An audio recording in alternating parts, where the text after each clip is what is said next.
Ụmụnne m na ụmụnna m eleta ọnọrọ n'okpukperechi ọnwa nne ọnụ nwa mba nnọọ awụchasịala nụ m eye ụmụnne m tupu m aga na okwu m enwere ihe m chọrọ ka ịghọta. Mgbe ụfọdụ ọ dị mkpa ka esi Chineke nna ya egbula enemies ha, n'ihi na ụfọdụ ndị mmadụ agaghị ahụ n'ihu n'ihi na ha ewerela ekpere were gbuchia their useful enemies. Onye ọbụla neediri enemy, ị neediri special enemy, ọkwa ahụ lazy enemy o. Enemy ahụwo mgbe niile ọ snatched something from you, at the end of the day ya na snatching no nonsense. Ị nọrọ ebe Chineke na-adịrị ha nwa mebiri enwere better position pịam ya bịa kwapụga from there. Is either na ọ gbara ashịrị o mere mee one or two gị si ebe ahụ pụọ and ọpụpụ ị ga-apụ gị locate ya a better place. Enemy ahụ mgbe niile ọ dị very very active na ndụ ha. Ọwụ ndị ke na-ara anya ha na-ara anya enwere special enemy na dị very active mgbe niile akwaga nọ mgbe niile atrike. They will never succeed. They don't succeed. All how we push him to the next level. Enemy ahụ ga we mee meke obi gị feel betrayed. Bam! Before you mara gị hot as challenge and then you pick it up, you face it head to head, you locate the better position for yourself. Enemy ahụ mgbe niile ya akụ ihe ọ ga-eme mee ihe ọ ga-eme ebe ahụ ịnọ because ị kwesịghị ịnọ ebe ahụ gị move ya ko rashịrị kwapụga nọ or ya eme one or two gị pụọ ebe ahụ and then you keep locating the better. Ọ ihe a na-akpọ nke dịrị iru ka mma. Mgbe ụfọdụ na-ekpe ekpere ma na ọ wee enemy ka Chineke ga-use. Ọ ga-send somebody ya bịa mee ihe ọ ga-eme gị isi ebe ahụ pụta n'ihi na ebe ahụ awụghị your limit. Ebe ahụ awụghị your last resort. Ị kwesịghị ịnọ ebe ahụ mana ahapụga na ịna na shop ahụ na-enweghị obere ahịa na-azụ ebe ahụ mana somebody raga shop ahụ anya somebody agala meet ya landlord nọ na ya ga-etikwa ego na isi ebe ahụ pụọ gị bido gbagharịwa tụọ shop gị tụtezi ebe ahịa na-ekwo ekwo. Enemy ahụ onye ọ bata na ndụ ọwụ somebody ọ bịara snatch from you onye ahụ deserve nọ pịam ya snatch ya snatch ya nonsense. Yes. Mgbe ụfọdụ a lot of people nọ ebe dị mma taa because gịnị ọwa enemy ha kwanyere ha dị. Kpewe ekpere sị Chineke ya etuo ugo n'eze ndezi ya eme ṅụ nye ihe ụda nwere ṅụ hapụzieri ụtọ ga-esi eme ya. Sometimes ọwa enemies nke ọ na-eyuzu ya ha bido kwama nkwapụga n'ebe ahụ. Kedu ebe okwu m na-aga? Anụ m otu nwanne anyị nwaanyị akpọ m na fon sị mmanya mba ndọmza ya sị m na m gwara akụkọ n'ugbo tụwara ụmụnne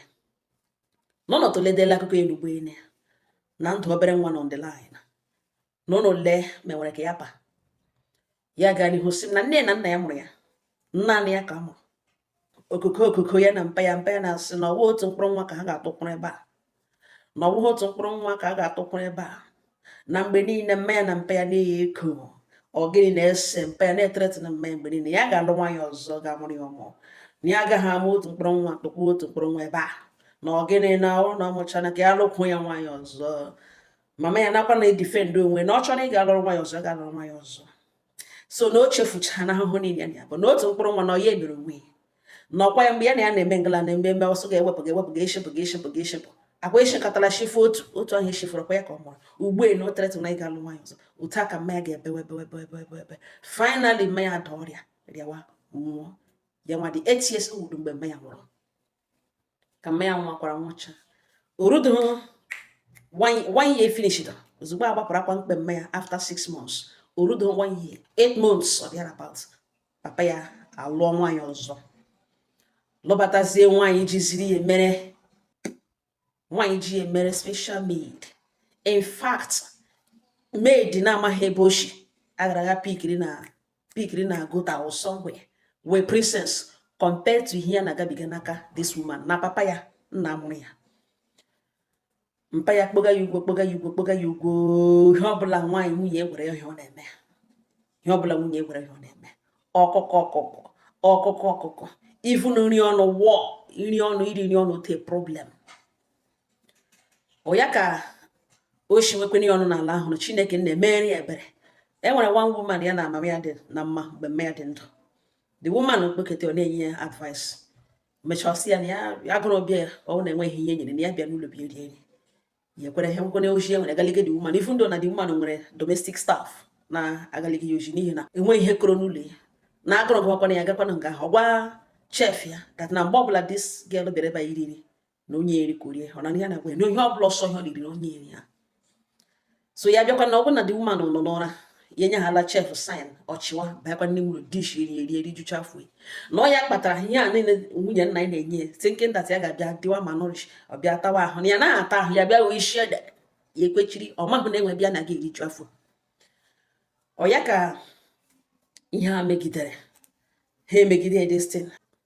ya gaga 9 years mgbe nwunye nna ya mụrụ nwa nwaanyị na just ọnọmụ ordinary child ka ọ mụrụ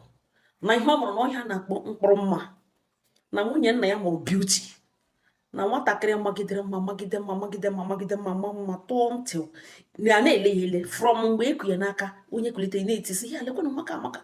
nwaka amaka wee ihe na-azọ n'isi this child tili ya etolite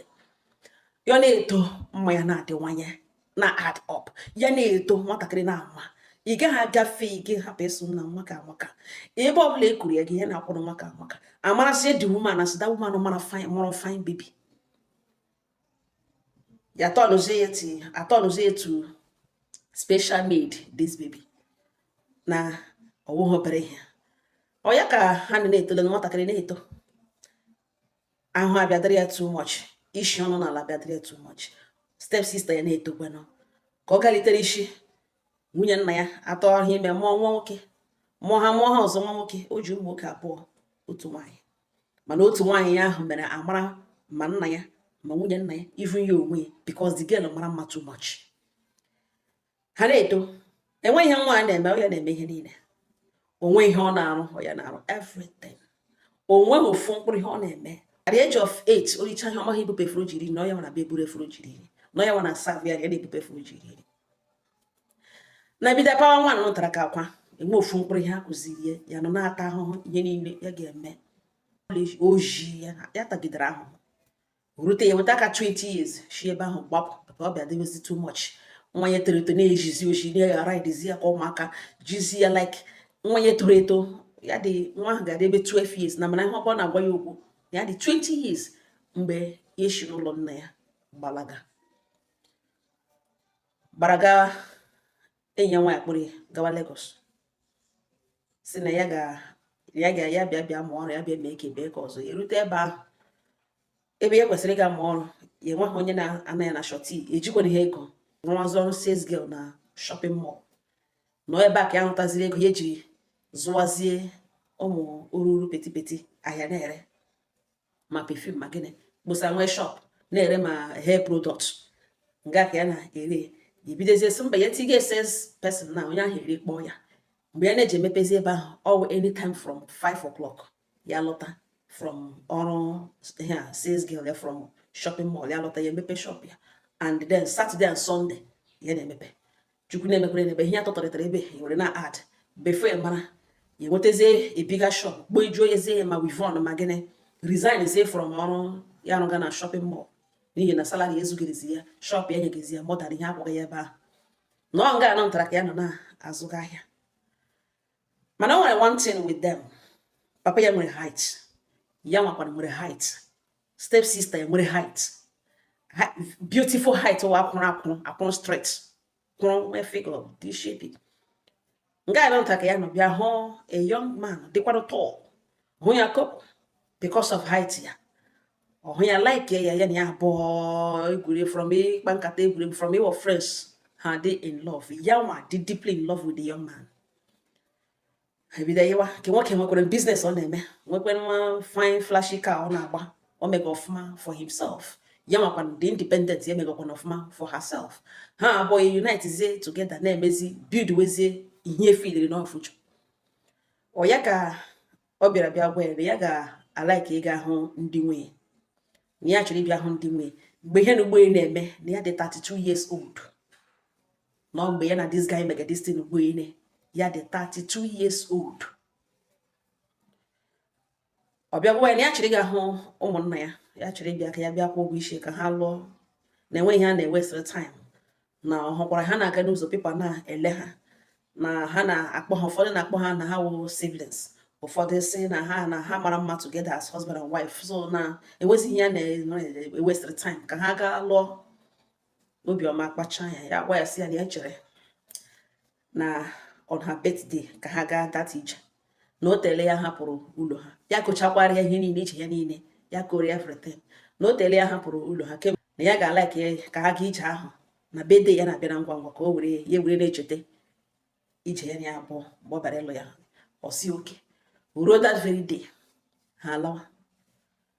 Ka ha kpara ụkwụ n'ụlọ ha, lekwe nwanne ya step sister ya nọ, by then ọ dị 24 years old, na ya amahụ na ọ wụzi otu ọ dị, na this guy bịa mazie dọbụlụzie na odizi ka mmadụ, ọ bịara dị nnọọ ka angel shi n'elu taa, na ọ na-abazi n'anya maga ma pieces ma too much. Ya nọrọ nga anọ hụ ya, obi ya chia, n'ihi na ihe buru n'obi ya ọcha ya nwa ka na mma na-erubere nwa ka isi, mana o nwere a striking resemblance ịhụ ya, ị ga-ama na nwanne ya because of the height and the structure of their faces. Ị ga-ama na ha nwanne, but just the lady, the girl, mma ya rọrọ arọ ke nwoke ya na ya bụ so la ahụ the girl tie Jesus na onye nwe nwoke ya bụ esi ya gwara na step sister ya mara mma, na ọhụ ya ọ ga-eti mkpu na o tipụkwala n'ugwu, at least ihe ya gwara na omene na half sister ya. Yes, oh my God, na nwoke mara mma too much. Nwanne ya nwe biderewe kwụnwazie ọkwụ with fine skin na abọkọ nwa. Enyi ya nwoke kwanite mkpụrụ anya ya bụ atọ na ahụ nwanụ ya, na-ele ya anya n'ukwu ya, na-ele n'obi ya, na-ele ebe niile ya, filie na ọmụmụ mara ka oleke. Step mother ya kwanụ apụtakwu gụrụ the guy na-eme ka ezigbo mmadụ gụrụ ya because ọ hụrụ moto, hụ nwoke mara mma, nwokorobịa mara mma kwụrụ ọtọ. Obido ya na nwa ya nwaanyị ya filie na ha echegharịala na ọ wee ịhụnanya ka ihe ji gị ya, ma na e nwere ihe ka ihe na-abịanụ. Ije anụnụ ha gachara, o mechaa onwe introduce, papa ya nabatacha ya, emere ya ji shie. Nwunye nna ya jụọ esi na wa na ya amakazikwa na ya ajụ ha ihe ka ya gbara ọsọ, gịnị ihe ka ya na-asị ka ya leruteta ụlọ kemgbe ha many years, ịnụkwa taa ka okwu gidere ya sị ya na ọ n'otu business shi kpọrọ ya, na ya gara chọọ akara aka ya. Ọ sị anyways, at least for after everything na she's okay. Ha ihe ọya ọgwụ ga n'azụ ụlọ ha nọchi ije agha na nlaghachi ha laghachiri 3 days later ke nwoke agbanwe bido behave wezi somehow. O mesezi finally ọkpọ ya gwa ya na ihe ya na ya mere na ya chọrọ break, na ya chọrọ ka onye tia space ka ya mara ihe ya chọrọ. Ya jụọ sa nile ke wo mara ihe ọchị ya nwa ya na bọg bụ ya nye gị ya dị stọfik ya kelee ka ihe wo ya nye tia space na ọwụ ya na ya abụọ bi na ya na-abịa na mberute. It's not like ya na ya abụọ bi ọsụmba ya nyata ya space, na ya na-abịa na mberute. Le mgbe nyata ya space jiri nwere ihe mega na onwe ihe ya mere, ụgwọwesị onwe ihe o mere, but na ya chọzi na in fact na ka ya gwa ya eziokwu na ya chee na ya na ya abụọ end up together, na ya chọrọ end ihe ya na ya na-eme, na ya dị very very sorry, na ya agaghị eche njiri ya kara aka ya, na ihe ga-adịghị adịghị na agaghị adị. Ya ele ya bịa ghọta na enwere ihe step mother ya gwara ya, but then ya jụọ ha onwe sọ gịnị ka step mother ya ga-agwa ya na-agwabe ya. Then again, ọ gịnị bụ ihe ọ ga-anụ n'isi ọ na-agaghị ajụ ya confront jụọ ya sị lote ihe echiri mee. Ọ bụrụ step mother ga-agwa ya ihe ọ ga-ebelifu, hold ya, protect akụkọ step mother ya against her. Ya sị nsogbu anụ ọ dịrị ihe ezi na this young man end ya ihe enyi ya abụọ na-eme break it up with her, na ya gara enwu echiche move onwe on. Na ya nọzi information ọzọ ya na-enweta bụ na ex ya nọtara agalaga lụọ nwanne ya nwaanyị step sister ya, lụọ ya ha biri lụcha ya nọ merecha ndị gara ha ma traditional marriage ma white wedding ha mere ya codedly mee ya. Ndị gara nọ somebody gara nọ mmanya ya na ya abụọ bịara bịa gwe si ya lekwekwa ihe megen na ọ dị awe na enye nwoke alụọla nwaanyị ya wee sị na ya dị awe na o nwere somebody ọhụrụ ya mana ọhụrụ na somebody mana ya mahụ na ihe na onye ahụ na-eme alụọla ahụ na ngwa ya tụrụzi anya ala ịma na onye ọlụrụ ya wụrụ na ọnwụ nwanne ya nwaanyị half sister ya. Ayi ọ dị aka werere ube mmanya na mkpụrụ obi, or that time ka feel was the pain ya mere phone kpọwa so na ọ ga-aga lụọ nwanne ya nwaanyị ya kpọrọ ga n'ụlọ ha ịbịa hụ nna ya hụkwara step mother nara list mere ndị obodo ihe lụọ ya o ruo hụzie younger sister ya switchzie over ọ gwawa ya sị ya na ya hapụkwa nna ile otu ya ga-esi bịa gwa ya na ya adịla in love with nwanne ya nwaanyị na ọ ga-ewute ya ya jụọ sị ọ ga-ewute na o chefuo na nwanne ya ọbara ya na ya ga-alọtakwa na nweta mere ya anọghị ya na nwaanyị ọgwaghị ya na nwanne ya nwaanyị ka ebe obi ya nọzi ọgwawa sị hapụkwa na datin na ya dị sọrị na ka ahụ na ọ ga-ala na ya na ya alụla na ọ rịla ime na enwekwa na ole na ihe ndị a niile na ugbu a ka ekwesịrị ịbịa diskọs ihe ndị a na ihe na ya bụ ọwụzi ọgọ ya so oke na nsogbu anụ na o lejikwe ya anya na dịka ọ na-akụkụ n'uri mgbe niile na ihe ga-adị ga-adị ka na-agaghị agaghị adị na o lejikwere nwanne ya anya no problem ya emuvoro onwe ọ na-emere nwa biznes ya na ọha nweta ihe infọmeshọn na ex ya na-akụzi nwunye ya ọkụkọ ya nwanne ya nwaanyị half sister ya na ọ na-akụzi ya na ọ na-egbu ilu na ọ na-awa ọkọwa dote ya mgbe niile nke nwaanyị gbara oto pụtakwanụ outside ya jụọ sị na ya echekwasị ọsọ ọrụla ime ọsọ ime gịnị na enweghị ime ahụrụ that lady asị ha ọ ga-akọwa mgbe niile ọlụlụ na ọ ga-akọwa finally afọ ime ehuji na ọwa afọ ime mere o ji sila otu daa na otu ochi akwa ya ihe nwanne ya nwaanyị amụọ nwa nwoke bịazie ntụrụ buwe otu mmụọ nwa ya bụkasịcha ihe kasịcha bụkasịa ka mma ya buo wit height ya maka na ọdụrụzi egbudu nke onye igbo buo ịhụzie ya mma ya na-abụ abụ betị ibu emebicha ya mebie ya gbawasịcha stretch marks agbawasịcha ya aka mebise just otu mkpụrụ nwa mgbe ebekasị di ebira bịa gbuwezie ihe ilu eme okpo ogo ya nwaasị ya na-alụgachi mgbe niile emegara ha ikpe finally ya akụzie ka ọ kọrọ ya oshizi n'ụlọ ọgwụ lawa kuru nwa ya kpọrụzie nwa ya larụzie n'ụlọ ha gaa na ya na ọ na-alụgachi nke nwoke si ya na-alụgachi na enweghị uru nwa ya bara na ọ bụla naanị na ọ mara mma ime ụlọ ọma ha aza iri ọma ha isi ifu na efere o jiri na ọma ha asa na-abata na kichin ebe niile nyama abata na bedrum nyama na even diaper nwatakịrị ga-anyụcha ashi nwa amụrụ ga-anyụcha ashi chenji diaper wahala na-enwe ofu mkpụrụ ihe ọ pasịrị nwe ofu mkpụrụ ihe ọma eme na naanị the time ọ mụrụ nwa ọhụrụ ụlọ edota mma mgbe mma ya bịara ọmụgwọ na ozugbo mma ya lara n'ụlọ ya tọọ n'otu ebe a na-azụ echi na ya agaghị ebuli na ọ dị too much na-enweta ebe esi elerude ma kpatata ya aka nri na ọma isi na ọma otu mkpụrụ nri otu ọma obepụta na ihere egwu ihere nwe emegbuo ihere na-eme ya na nri nwunye somebody ya lụrụ gbe nwunye ihe ochiri ya bịa na-awọnda mana this ex ya nọ na ọ toro witi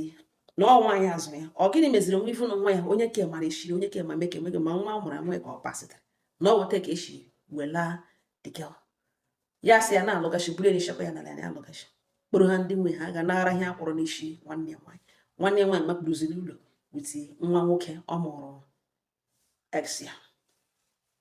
ya sị na wawa ihe niile na-abịa kwere o end ha ebe ahụ ex ya bịa ntụkpowa ha ya na fon rịọwa si ya dị very very sorry na ọnọkwala na ọ wụ eziokwu by now na o kwesịla ịnwa idea na ya divorceọla step sister ya na ọ wụ very terrible mistake ya mere na nwunye nna ya ji ọgwụ megharịa ya anya mee ya hapụzie bịa lụwazie nwa ke ya na in fact na the woman na o ji ọgwụ gbugharịa ya anya ya gwawa ya si erie shi aboki rijuo ya ọnụ werezie shi udele tee n'ihu ọ sị ya gwawa ya si ya ga-aga too shi aboki rie rijuo ọnụ too ebe ọ ga-ahụ shi udele wee tee n'ihu na ọ kpọkwala nọmba again na ọ hụrụ nwaanyị ahụ na step mother ya na nwunye nna ya na ọ so rezie ya na ya pụrụ n'aka ya the age of 20 na nwaanyị ahụ ahụghị onye ọgwụ na ọ naghị agwọ ọgwụ in fact ọhụ ebe agbotowara akwa red ọ gaghị ahakwa ụzọ ahụ ọ gaghị ahakwa ya again na onwe ihe gbasara ndị dibịa na ọ gbara wicked na ọ ga-eme onwe ihe ya ga-ama ihe ọ ga-eme mana ọ hụ na o jikwere ga gwa ọgwụ meke na ọ washi ọcha na ọ hụrụ nwanne ya etie Jizọs ka ha aba anya that day ka o decidere ihe ọ chọrọ ime na ọ makwala nwaso nwunye nna ya gwụrụ ọgwụ na in fact na ọ ga-agwakwana ya ugbo ene na lehi ochakwara ya gbasara ọ ya na ya obi ọgwụ ya na ebi na otu o si gbasa kedu ihe ọ chọrọ ka ya mee ọ gwa ya si ya gbaghara na ya biko na ya biko gbaghara na ya mere ya ebere na ihe ọbụla bụ ihe mere na ya gbaghara na ya biko na eji Chineke narịọ ya jụọ ese gbaghara ya like ka ya ghọta na ya bụ ọnọ na relationship na ọ na-arị ya elu ha ebilie ka ọ ga hụ ụmụnna ya lụọ ya kwụ ụgwọ isi o rutezi ebe ahụ switch over to younger sister gaa lụọ onye ka alụcha mụrụ ya otu mkpụrụ nwa nwoke ọ bịazi ugbo divorce onye ka abịazi ebe ịlụ ya ka ọ lụzie ka ya na ya bụ obiri ya mụọ hakwara ya ka two sisters na ọ dịka onwe shim ọgwawa ya sị na a na-eme na eme na ofu nwoke na-alụkwa ụmụnne abụọ na onwe ihe nọ dị ya gwawa ya sị ya gwacha na ihe ya gwara na ya biko akpọzikwala nọmba nọ again na ya emuvule na otu ọ na-ele ele na ya nọ na another relationship na ya ga-akwapụga that man bịachite onye ka bitere ere mere ya the worst thing enwere ike ime mmadụ na ọ gwagịla reason ya ga-eji kwapụgo onye ya na ya na ugbo ene na-enweghị ọjọọ mere ya na ya bụ n'ọfụma ri man bịachiwazi otu onye na-edizavu ya na ọ convince godi ya fọda kedu ihe ya ga-eji n'aka abịa for what ọgwawa sị ya na echeta ịhụnanya sị na icheta ịhụnanya naanị ya ka ọ dịrị icheta ịhụnanya ya nwee enweghị ịhụnanya o chetara mgbe obi ghara mmakụrụ nwanne ya nwaanyị bikọs ọfọ hụrụ nwaanyị mara mma na ya nyekwala nsogbu biko ka ya hapụ ime iche njiri ya the game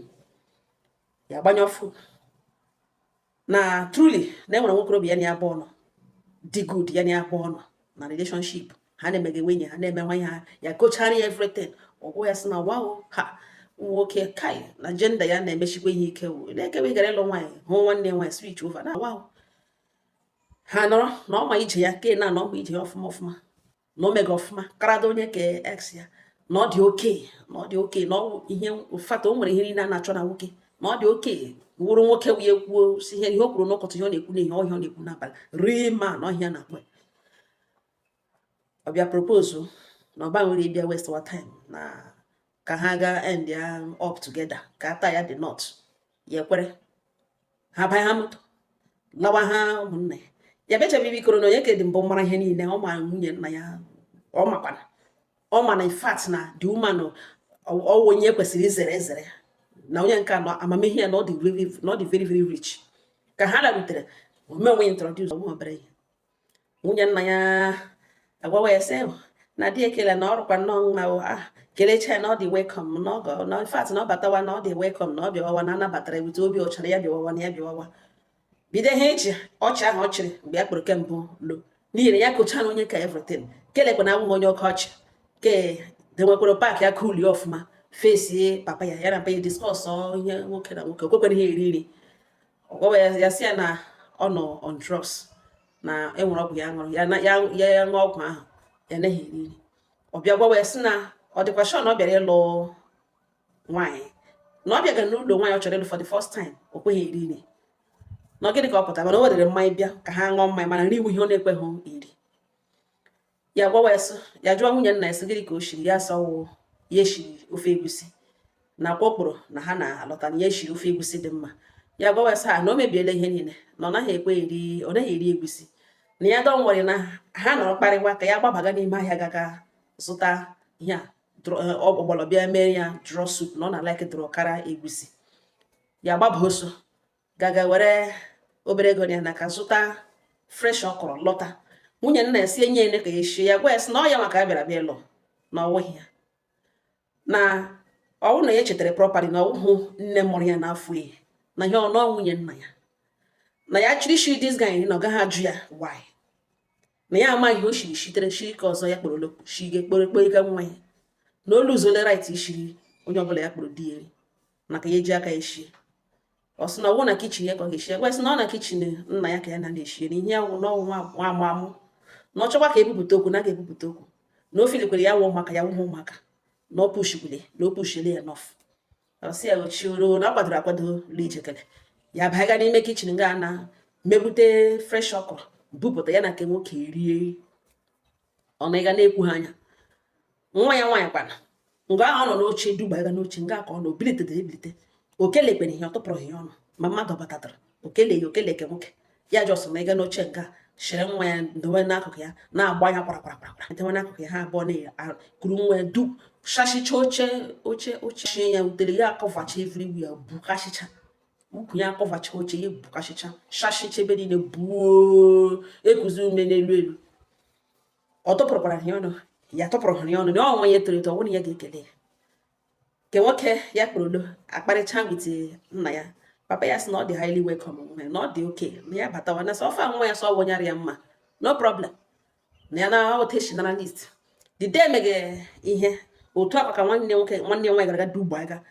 o bilited ha uchu o kpọkwana ihe ya si ya kelee ọ sịdịrị ya sọrị na ihe mere ọ kelee tọdịrị ya ekele ha fụdịrị ịsụ sọrị ọ na-akwụ ya anya agafe okwuo ya anya agafe okwuo ya anya na ịga nga buo nwa ya niile anọ ntụrụ ibu atọtọ ya mebisicha ihu ya ha wụ mbadamba ka signboard ya lụrụ di ya asakwa onye ji ahụ ga-ebilite bịa bịa na ọ bega akwa onwe onye mere ibe ya nọrọ nga na-agbawa jarịjarị ya ndị di ya emechaa ihe akwa di ha laa ya gwa di ya so mere na ụmụnna ihe na ya hapụga oku traditional marriage and the white nwere ike ihe ha adịghị ya chọghị oke gbata gbata bịa na-eshi na-afụ isi nda na ka ha sụkwaracha ha chọzi ihe mere onwe ha white wedding pick a few friends and relatives na ọ weta ya chịrị chọ ya na ya chọghị ụzọ na di ya elewe ese nọkwa ihe ya ga-ahụ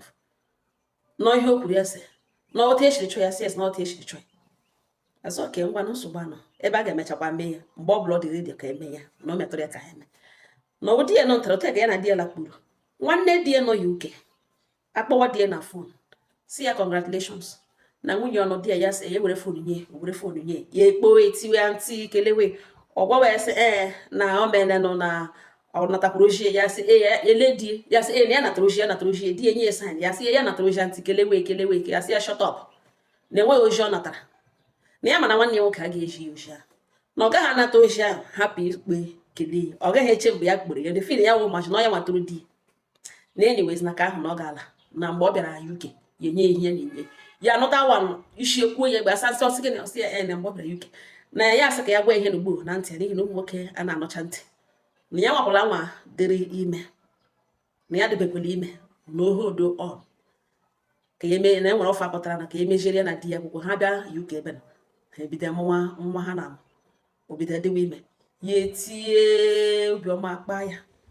na ọwụta ka eshiri chukwu eme ebere ihe agaghị otu eshiri kwuo ya na di ya nọ UK na obi eshi akpọga m nọmba na mgbe m cheke dị nọmba m ga-ama na +4 na ya nọ UK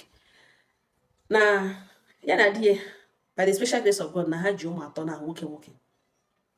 ex ya kpọọ ya the other day enweta oshiri do ya eromụrụ nọmba ya ọkpọ ya with nọmba ọ maara ya eromụrụ nọmba ya ọkwa the same nọmba nọkwa na WhatsApp ọkpọwa ya na ya nọrọ na ọbọcha na ọ hapụla country for some time now and na ọ lụkwala na di na ya congratulations na ya biko na enweghị ya chọrọ iri na ya ji ego ime ihe niile na ihe na-ediri ya biko na ya sendetụrụ ya invitation letter ya gwawa ya sị na ụwa ya kwara ya ga-eji esendịrị invitation letter na ọmakwa the weight of invitation letter na ya nwa ga-edewe letter nye UK draft oil from UK government send ya na ọ bịawa UK na ya nwa na-eme invite bịa UK asị nwanne di ka ọwa asụ nwanne otu nne ka asụ what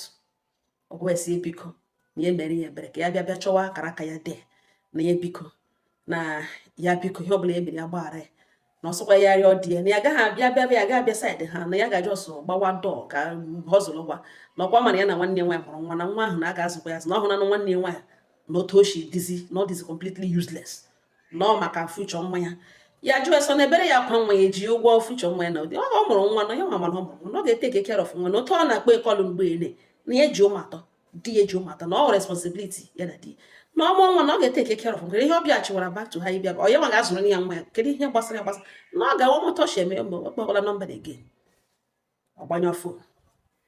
after like a 1 year or so nwunye nna ya kpọọ ya na fon bido na-ekpe na nwa nwanne ya nwaanyị mụrụ na o jikwere daa so o rigoro elu si n'elu so okwu n'ala so jie ọkpụkpụ okwu aso mere affect na spinal cord na ọ gaghị awụghị ije na a ga-eme ya operation ụfọdụ si na-eme ya operation na Naịjirịa na ọgụkwa ha agaghị ije forever na spinal cord ya na ọ ga-anwụ na ebe a na transfer energy to ụkwụ na ọ ga-akpọnwụ na ọ ga-adị paralyzed for life na ya biko na ya emechitụrụ nwanne ya nwaanyị akwụkwọ ya na nwa ya abịa UK bịa eme ya wụ operation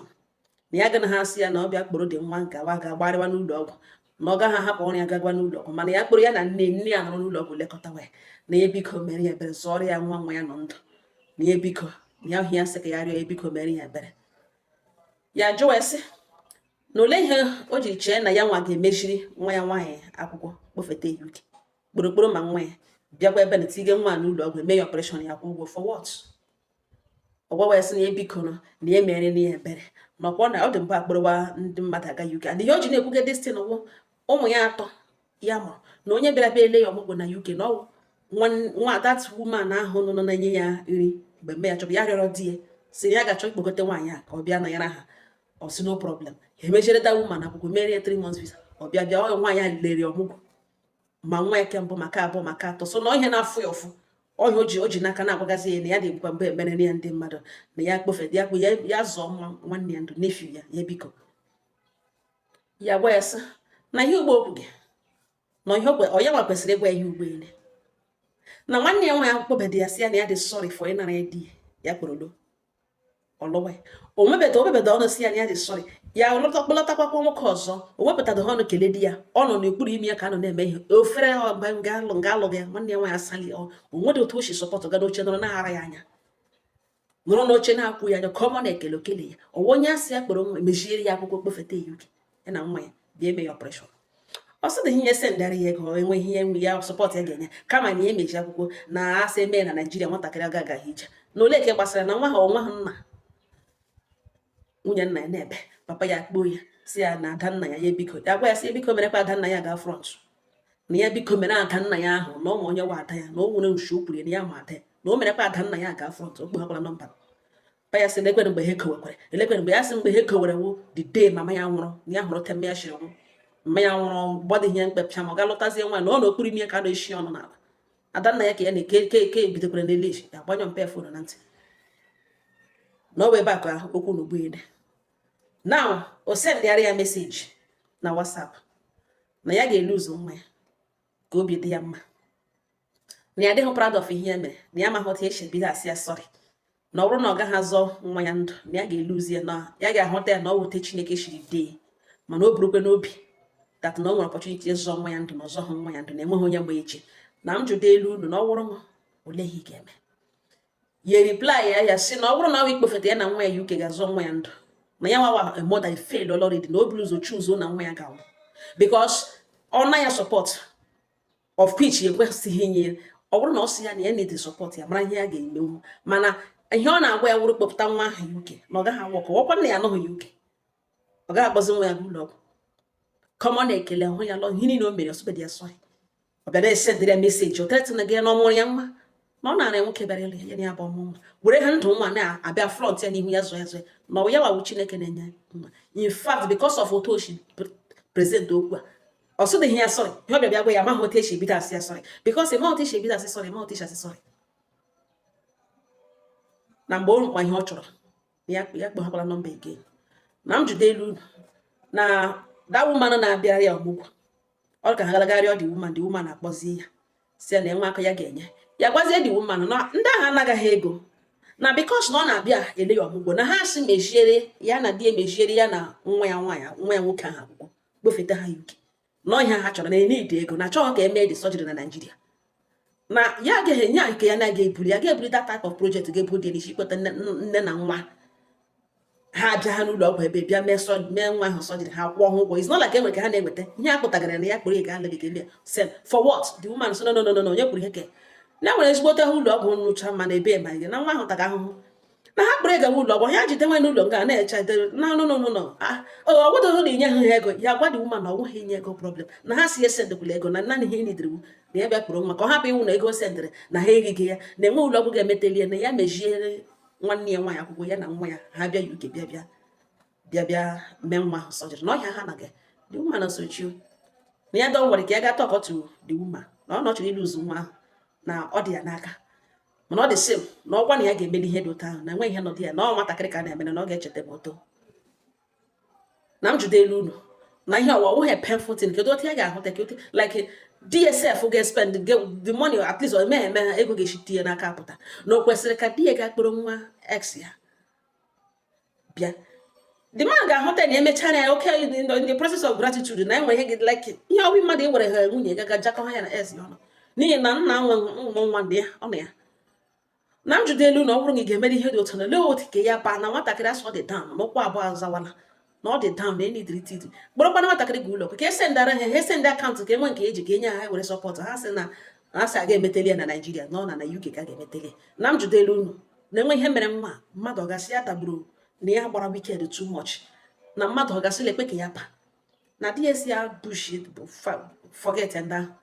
na di na ọkacha ya egwe in fact also what nonsense nwanne di ka ekpefetara UK na ya chọkwa rubbish ebe